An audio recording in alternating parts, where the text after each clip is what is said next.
Hey Internet, it's RJ. Welcome back. Thanks for tuning into the show today. Now, today's episode, we're talking about business cards, business bank accounts, and business credit, but not from the normal lens that we normally do, where we try to spoof getting in so we can just get the rewards. We're talking about if you really wanted business credit, how does it work? What is it? What do you need to know about it? So, of course, if that sounds interesting to you, then go ahead, press the subscribe button, and let's get to work.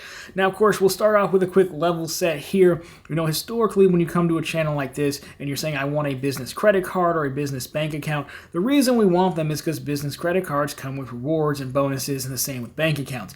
Now, many of us, don't have legit businesses, right? And there's still ways to get around that, going through like a sole proprietorship where you use your name and your social security number as a tax ID. And I have a business credit cards 101 and a business bank accounts 101 for my other channel that I can link down below for if you're interested in that. But there are reasons where you would legitimately want to not only be a business, but build business credit and have business, credit products from a bank. And that's what we're going to talk about today. So what if you wanted to do this legit? So let's start with this.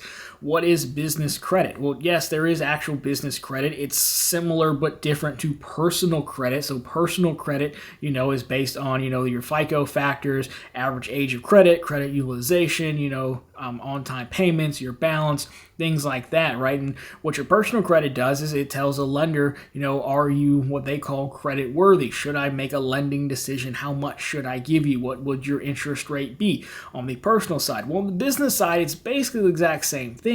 There are different factors to it that we'll talk about, but really what this business credit's trying to do is tell not only banks, but maybe potentially your counterparties, your vendors, your suppliers, are you credit worthy? Should I do business with you? Should I lend you a warehouse line? Things like that.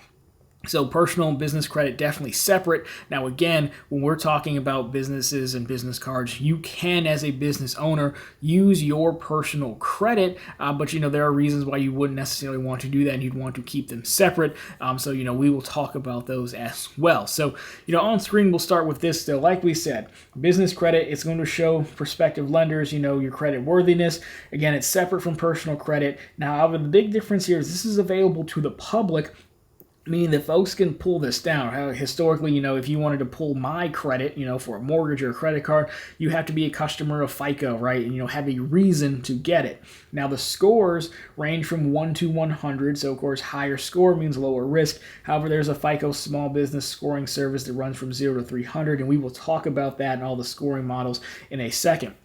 Now, again, it's important to note here how do you actually get business credit? So the first thing is you have to be a legitimate business, which means incorporated. So again, a lot of us run what we would call sole proprietorships. Again, sole proprietorship, my name is the business, my social security number is a tax ID. And what that's going to do is, again, it's just saying you're a business basically. Now you can get some form of documentation around that if banks need it. But again, that doesn't really create business credit. You're using your credit because, again, you are the business. Sole proprietorship. And I'm not going to go all into every type of business here, because again, I wouldn't say I understand them enough to give you advice on that.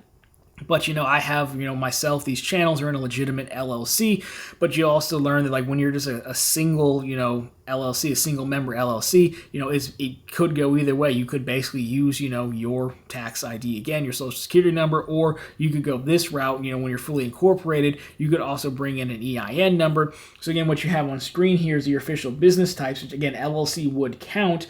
You can have a single member like me or multi-member, or you could have an S Corp, for example.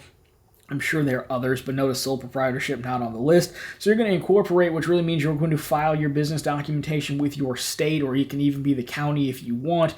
Usually here, filing fees like $50. There are services online that can help you do this. You're also going to get an employer identification number, or EIN.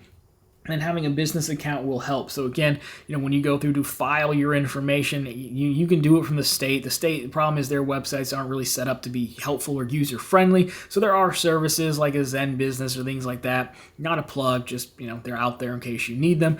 To actually file and get incorporated, you can get an EIN number. Now you can actually go to the IRS and simply request an EIN number. And I think they have a machine that will just simply spit you out an EIN number on the spot, right? So you can do that. So that EIN is going to be your business's tax ID number versus your social security number, which is your personal tax ID number.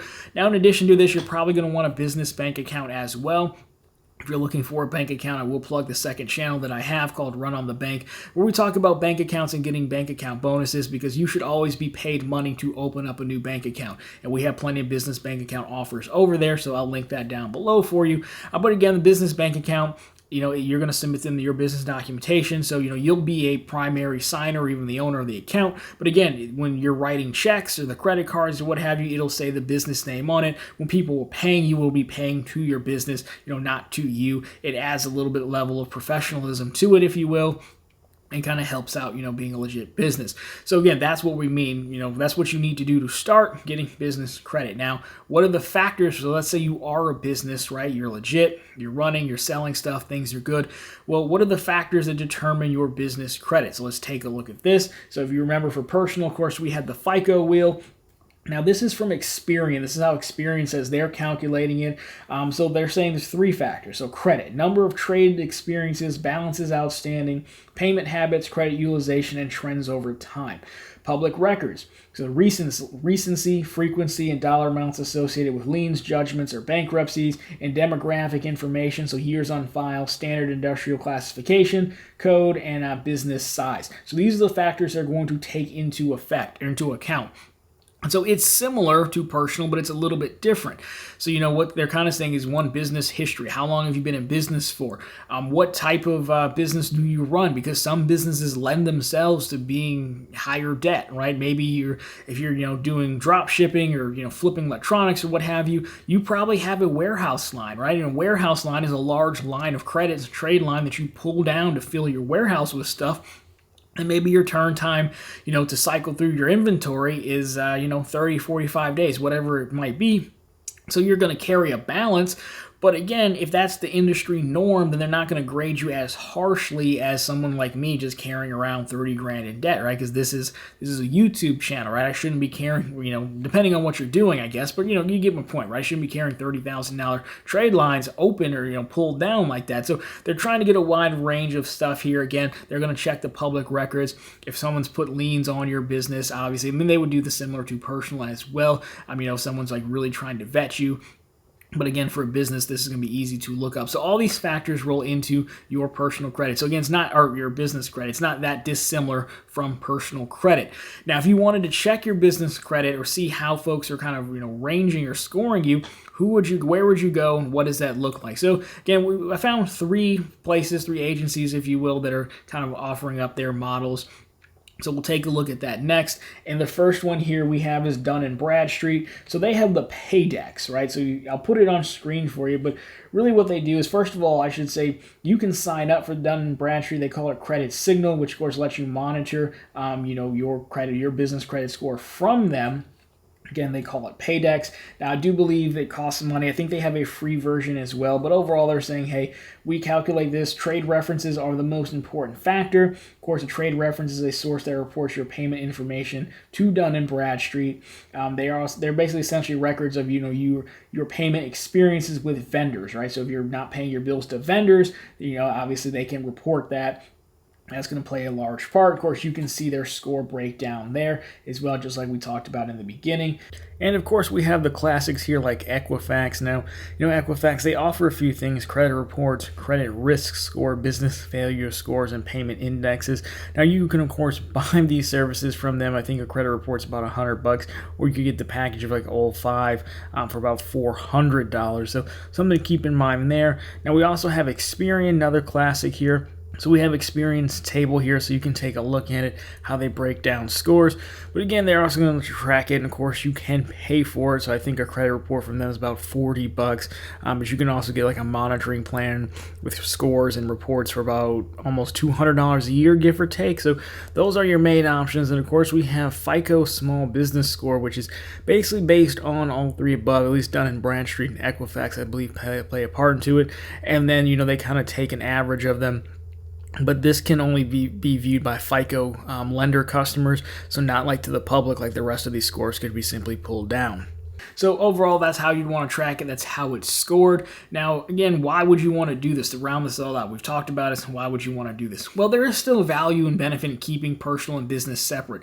That's why business credit cards kind of exist and how they're marketed to. One, yes, they're multipliers and things like that are tailored towards business spend, but of course we still find them useful. There's no rule that says you have to keep them separate, especially in sole proprietorship. Like we normally do. The real rule of the game is having receipts and proving that you bought the thing you did and it was related for businesses, right? But, if you wanted to almost, either keep them separate because maybe the business isn't doing so well and you want to, have a level of separation from that, right? Your business credit score tanks because you're not paying your vendors. You wouldn't necessarily want to bring yourself down over here as well. If you have business credit, you can probably get a little bit fancy with it. Maybe you put certain cars or certain assets in the business name, and that helps versus not bringing down your personal side. Things like that also help. Now, in addition to that, creditors are also kind of looking at both personal and business credit now as well. Because originally, I think it was much easier to just run it as personal. But now I think depending on the type of business, creditors can now I want to see business credit or personal. Again, depending on what type of business you're doing. And lastly, I will say this, for the credit card faithful out there, especially with the Chase Ink cards, I do know that you can sign up once as your own social security number, then another time as a business with an EIN number. So there are some benefits to being able to double dip into certain credit products that we like to take advantage of. But overall, you're really talking about a level of safety, keeping the two separate, but just might make things easier, especially again if you are a legitimate business and not trying to spoof it like we often do. So anyways, guys, that has been a look at business credit for our serious business folks out there. So if you like this one, drop me a thumbs up down below. Of course, if you found it particularly interesting, consider subscribing to the channel. So again, we're posting content just like this every Monday, Wednesday, and Friday. Of course, every Sunday here on all the news you can use in the week that was in credit and finance. Question for all you business owners out there. Let me know how you use business credit, how you built it up, or what it actually means to you. Is this something that you take seriously, and how do you leverage your credit versus personal credit? Love to get your thoughts on that. But anyways, guys, that's going to do it for this one. As always, thank you so much for watching. We'll talk to you very soon in the next one.